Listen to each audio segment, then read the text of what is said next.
कब्ज़ का मसला मुझे कुछ अरसे से शदीद कब्ज़ की शिकायत है। मैं इस मसले की वजह से बहुत परेशान हूँ। क्या ये बहुत नुकसानदेह है? क्या ये मसला सेहत के मज़ीद कई मसाइल को दावत तो नहीं दे देगा? वैसे ये बात तो सच है कि कब्ज़ के बारे में शाज़ व नादिर ही गुफ्तगू की जाती है और उसके बारे में बहुत कम लोग ही बात करना पसंद करते हैं। लेकिन यह ज़रूरी है कि अपने इस मसले पर खुसूसी तवज्जो दें। साथ ही इस बात को भी ज़रूर नोटिस करें कि दिन में कितनी बार अब बैत अलखला जाती हैं, क्योंकि आपके जिस्म से गैर ज़रूरी खाना और जहरीले मवाद का निकलना बहुत ज़रूरी होता है। जान लें कि जिस्म में हर वक्त गैर ज़रूरी हार्मोन्स, प्रोटीन, चर्बी, कई तरह का जहरीला मवाद और मुर्दा खलियात और दीगर चीज़ें मौजूद होती हैं। ये सब चीज़ें अगर जिस्म में मौजूद हैं तो इंसानी सेहत को बहुत नुकसान पहुंचा सकती हैं। यही वजह है कि अगर कब्ज़ हो जाए तो फिर ये सब जहरीला मवाद और गैर ज़रूरी चीज़ में जिस्म से बाहर नहीं निकल पाती।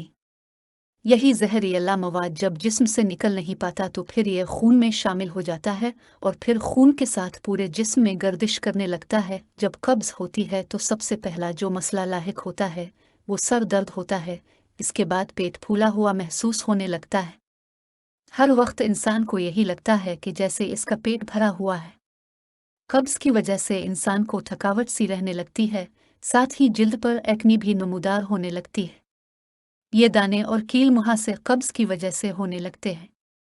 अगर कब्ज़ जैसे मसले की सही वक्त पर निशानदही ना की जाए तो ये सेहत के लिए संगीन मसाइल पैदा करने का सबब बन सकता है। फिर ऐसा मौका भी आ सकता है जब इंसान को सर्जरी तक करवानी पड़ जाए। सबसे पहले तो ये बात जान लें कि आपको आखिर कब्ज़ क्यों हो रही है।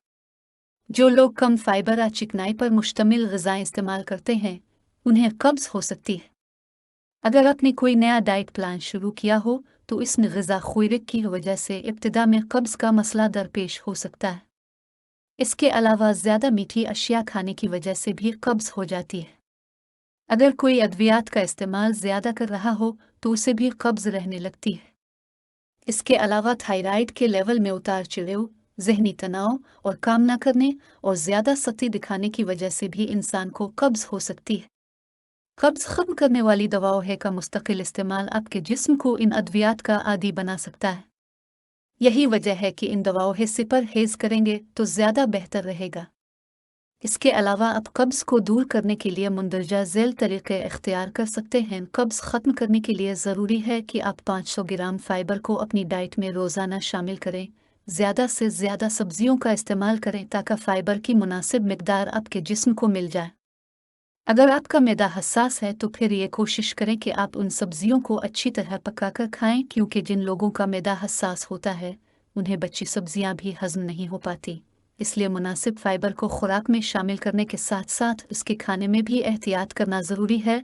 कुछ लोगों को डेयरी प्रोडक्ट्स का ज़्यादा इस्तेमाल करने की वजह से भी कब्ज़ की शिकायत हो जाती है। वो लोग जो ज़्यादा ग्लूटीन पा कैफ़ीन का इस्तेमाल करते हैं उन्हें भी कब्ज़ की शिकायत हो जाती है। इसलिए ऐसे लोगों को डेयरी प्रोडक्ट्स, कैफ़ीन या ग्लूटीन पर मबनी अशिया का इस्तेमाल नहीं करना चाहिए। ऐसे लोग जिन्हें कब्ज़ की शिकायत रहती है उन्हें दिन भर में 5 से 6 आलू बुखारे खाने चाहिए या फिर आधा एक गिलास आलू बुखारे का शरबत इस्तेमाल करना चाहिए। आलू बुखारे को कब्ज़ ख़त्म करने के लिए बेहतरीन समझा जाता है। हरे जूस को कब्ज़ ख़त्म करने के लिए बेहतरीन तसव्वुर किया जाता है। कोशिश करें कि खीर, अजवाइन, पुदीना, अदरक, पानी और नमक डालकर हरा जूस तैयार कर लें। इस जूस को इस्तेमाल करने से भी कब्ज़ की शिकायत ख़त्म हो जाएगी। सीनियशम स्ट्रेट का इस्तेमाल मुनासिब मिकदार में किया जाए तो इससे भी कब्ज़ दूर हो जाती है।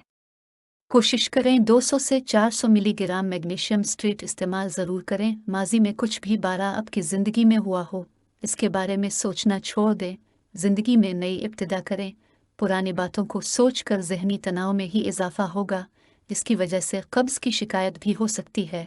इसलिए कोशिश करें कि पुरानी तल्ख़ बातों को भुलाकर ज़िंदगी के नए सफ़र को आगे बढ़ाया जाए। ऋषि चौधरी, माहिर ग़िज़ाइयत। झाइयाँ और मुहासे मेरी बेटी के चेहरे पर सुर्ख चिकनाई वाली झाइयाँ हैं, जिसकी वजह से इसके चेहरे पर मुहासे होने लगे हैं। क्या मौसर इलाज किया जा सकता है? तस्वीर में आपकी बेटी का चीर देखकर अंदाज़ा होता है कि वो सख्त तकलीफ़ और परेशानी के मरहले से गुजर रही है। खारजी झाइयों की वजह से बनने वाले मुहासों की कई किस्में हैं और ये टीन एज में बेशतर को होती हैं। इसकी वजूहात में सेहत वसफ़ई और ग़िज़ा अहमियत की हामिल हैं। दवाओं का रिएक्शन भी अपना काम दिखा देता है।